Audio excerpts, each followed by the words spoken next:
Men, and I use the term ever so loosely. Any of you who have built a project like this knows that a great deal of time is spent just looking at it, trying to figure out what you're going to do. And I had talked earlier in the first video about what I was going to do with the oil tank, the gas tank, etc., etc. And one of the options was to split the tank and make one side gas and one side oil. I really like that idea, but I don't think it's going to happen on this bike for a few reasons.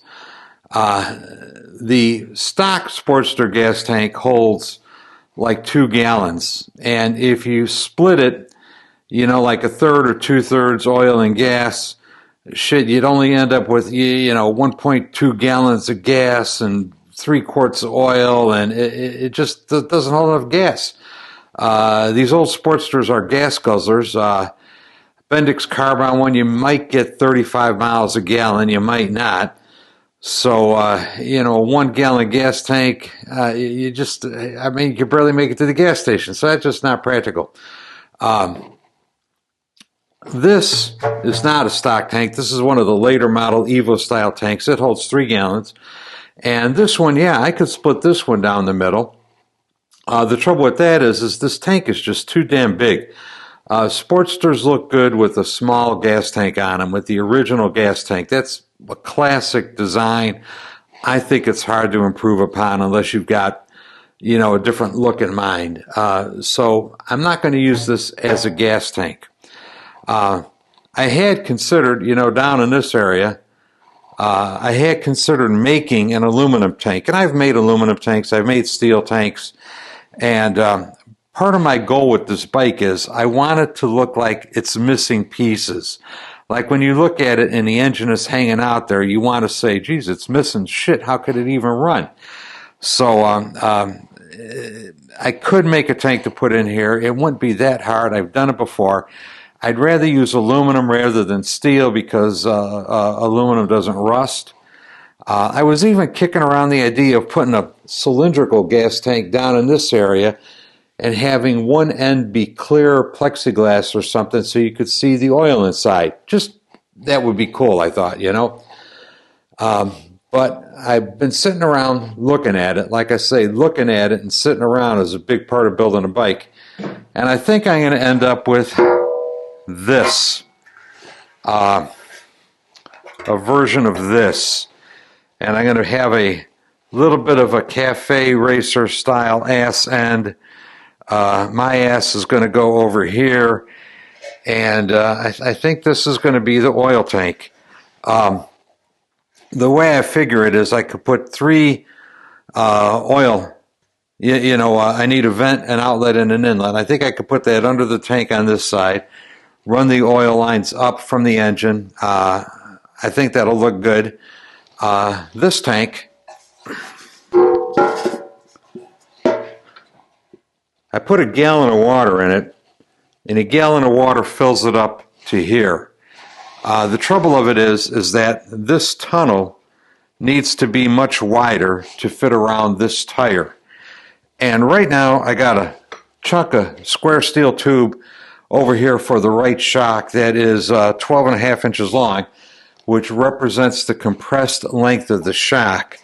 So the wheel is sitting now in the shortest configuration that it'll be in. So if I was driving it around, the shock's bottomed out, this is where the tire would end up. So this is how much, I have to base my clearance with the fender, the seat, and the oil tank on where the wheel is sitting now. So, this is going to end up going back here somewhere, I think. And of course, I'm going to have to integrate a tail light and a license plate holder on this because I don't like tail lights and license plate holders that hang over the side. So I think in a little bit here today, I'm going to cut the tunnel out of this thing. And, it's got to be wide enough to accommodate the tire because I want this to sit lower. And I'm probably going to cut the front of this off because this is way, way, way too big. But it's got to be big enough to accommodate the amount of reduction I'm going to take out of this for the new tunnel. So let's chop this up and see what happens.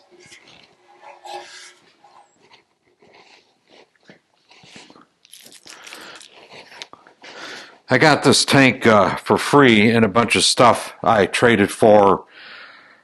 I don't know, maybe I bought, I don't know. I really don't have any money tied up in this gas tank. And quite clearly, somebody had cut the cap opening out of it, probably to, you know, weld in a flush one or something. But anyway, the tire is a scotch over 4 inches wide, like 4 1/4. I want to leave some clearance, so I want to cut out a channel in here 5 inches wide so I could get a piece of 5-inch tube, you know, slice it in half and taper it so I could weld it in to make the new tunnel, the tunnel that'll clear the tire.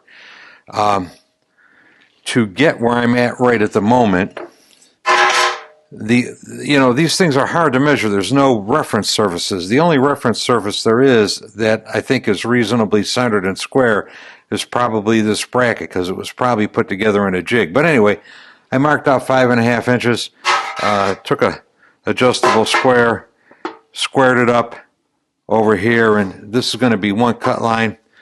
I'm going to do the same thing on the other side, but the bung is in the way, so first thing I'm going to do is take this out to the dirty shop and remove the bung. It's got to go anyway. It's going to be pert near in the middle of the cut line. So we're going to take this out to the dirty shop, and I'm going to begin destroying it. Hey, I came out to the dirty shop to start chopping up this gas tank. I had a big mess in there from yesterday, so I decided to clean up my mess yesterday before I started chopping this tank up. And I went to vacuum up my chips, and my vacuum cleaner wouldn't suck. After several hours of troubleshooting, that's what I found. Gee, do you think that might make a difference? I don't know, maybe. All right, the inside mess is cleaned up. Let's start making a mess out here. Let's get rid of this bung.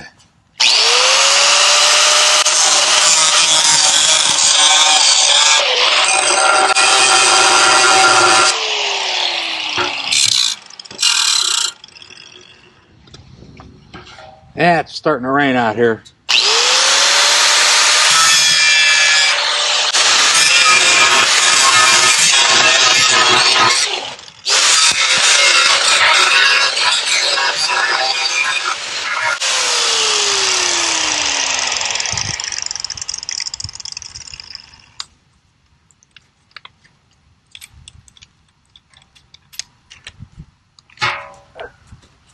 You know, I watch another YouTube channel called Watch Wes Work. And Wes was working on something or another in one of his last videos, and he had taken an angle grinder to it. And by God, he wore safety glasses, a face mask, big heavy leather gloves, and he had the guards on the angle grinder. Me, not so much. So follow Wes's example, not mine.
All right, raindrops falling on my head.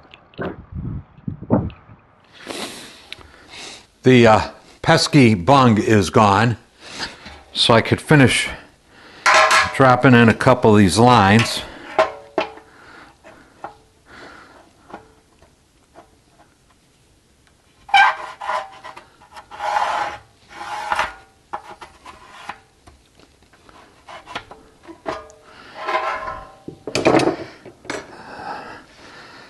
When I make my initial cuts, well, the idea is I'm going to get a piece of tube or pipe, and lay it in here so as the amount of depth required for the tire gets less towards the back, it's going to angle up out of there. So this thing is going to converge like a cone to a point. I don't know where yet because I don't have a piece of tube to start measuring.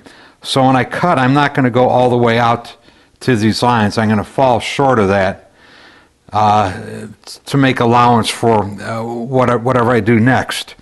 This bracket's got to go. This is going to be a pain in the ass.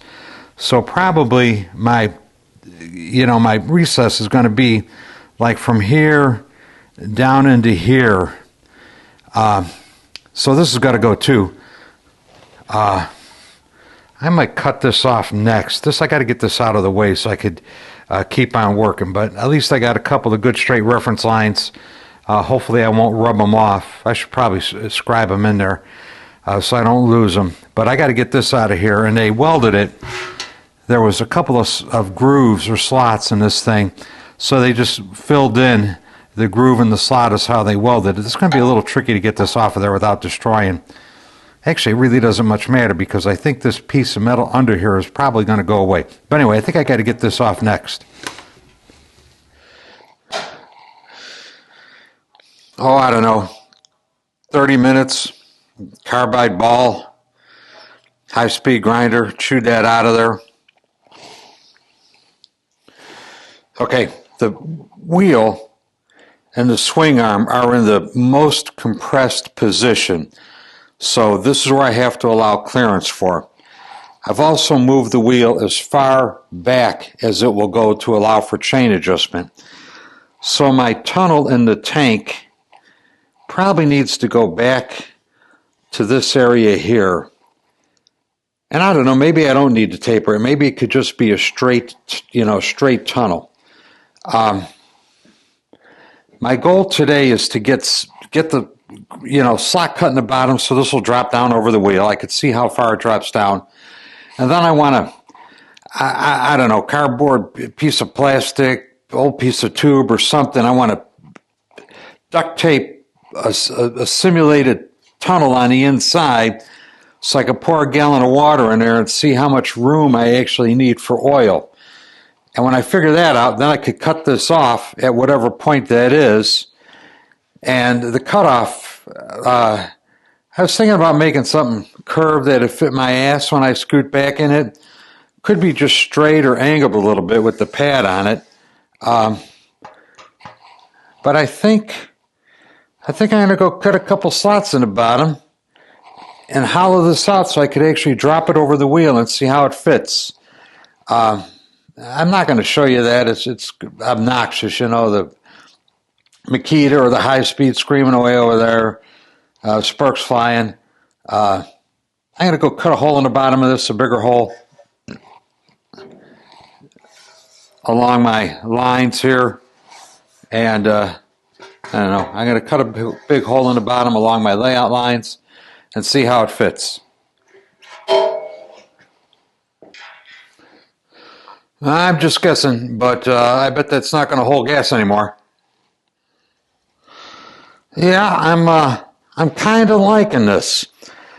I envision a couple of struts coming back from here, kind of bent to follow the curves of the tank. And the tank is going to be rubber mounted pretty much the same way you'd rubber mount a gas tank from the bottom. That's the plan anyway. It looks like I'm going to have plenty of room for my ass to sit.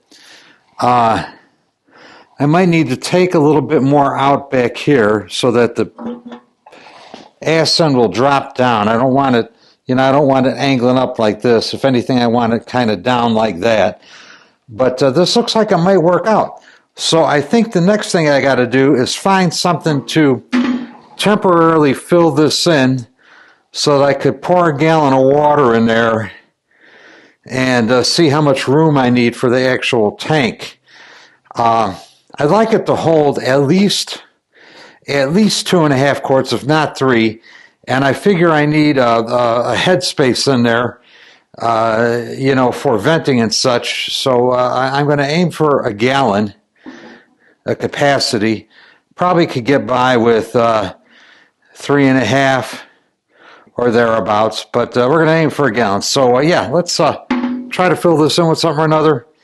I think it's going to involve duct tape, and we'll see how that works out.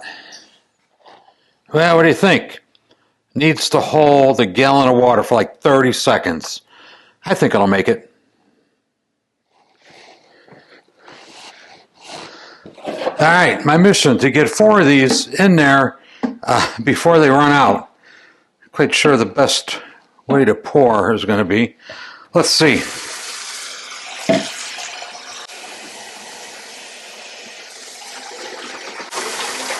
One quart.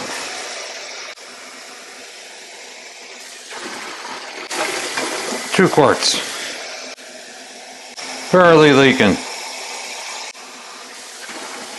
3 quarts, more or less.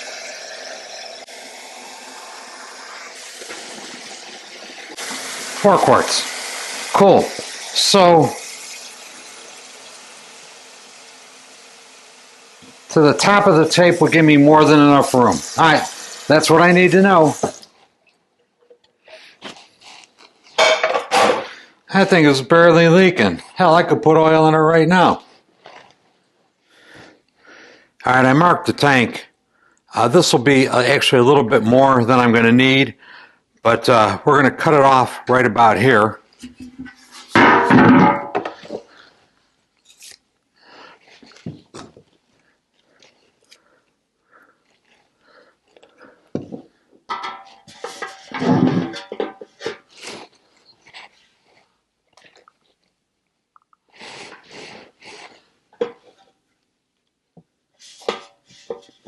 And it's hard to lay out stuff on curved surfaces.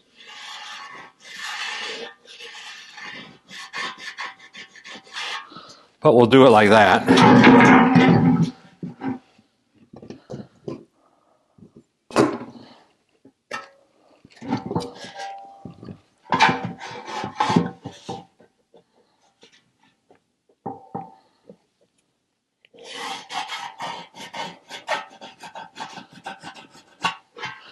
And with any luck, this will line up with that. Of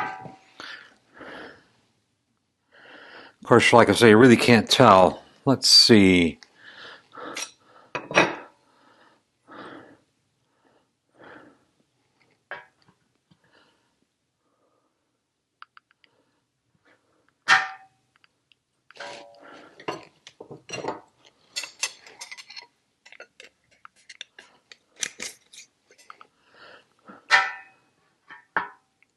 So that's a 2.5-inch hole. So 1 1/4 is the center line.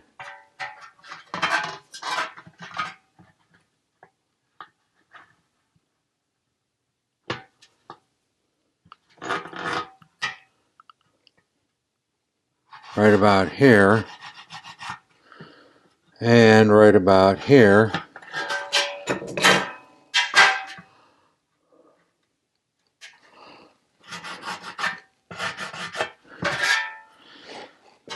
So we'll just go perpendicular to that line.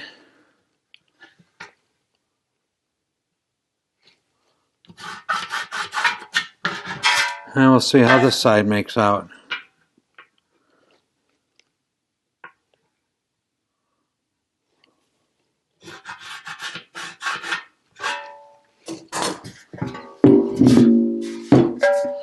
There you go. Pretty close. Pretty close. I'm going to go out and lop this off. I fudged it a little bit there.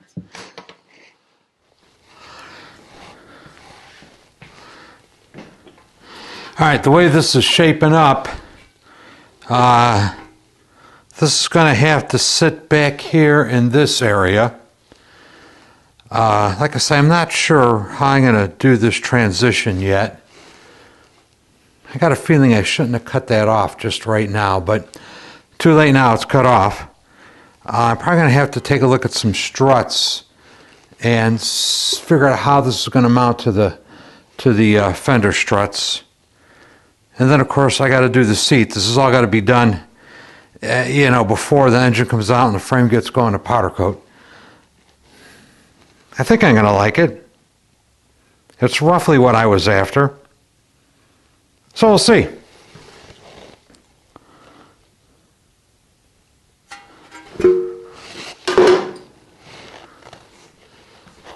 So I rather arbitrarily decided to make what's going to be the support for the seat and the oil tank. I kind of had to do this because before I could kind of finalize the oil tank, I had to know where the mounting points are going to be. So I made it on a piece of cardboard and I traced the outline onto my cheap-ass welding table. I'm making one bend at a time.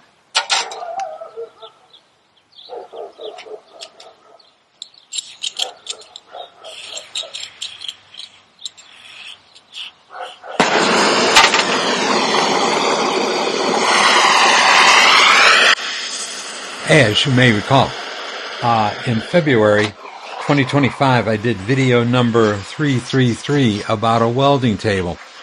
And that was this welding table I'm working on right now. And in the video, I mentioned that the tabletop was warped, and that was primarily why I was replacing it. Well, it was during the making of this oil tank seat support that the tabletop got warped. So this is what rendered the welding table I was using useless until I made the new top for it.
So just a general FYI here.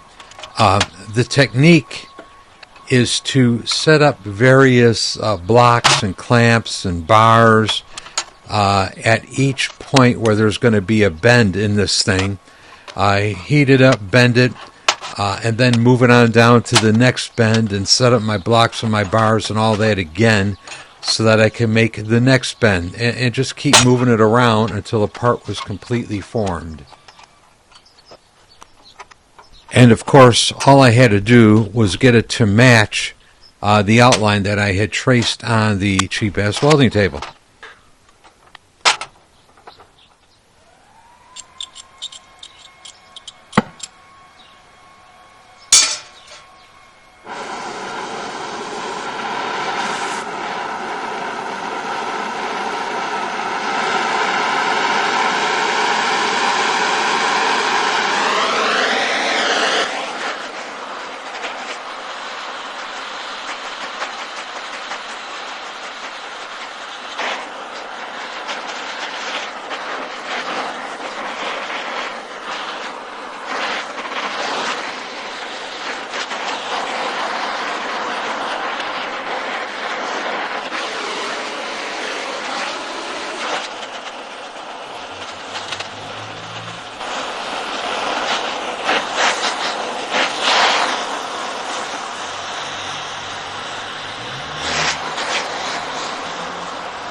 So here is the more or less finished seat and oil tank support. And yeah, that's about it.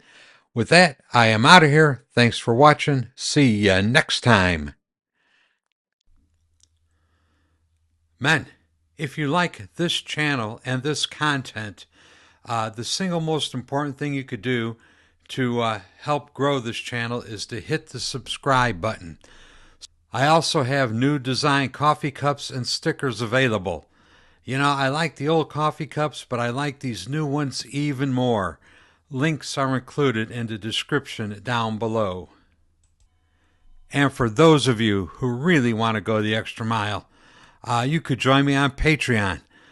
Link is also included in the description down below. And to all of you who have watched these videos, I'd like to say thank you. Thank you very much. I really, really do appreciate it. We'll see you next time. Bye.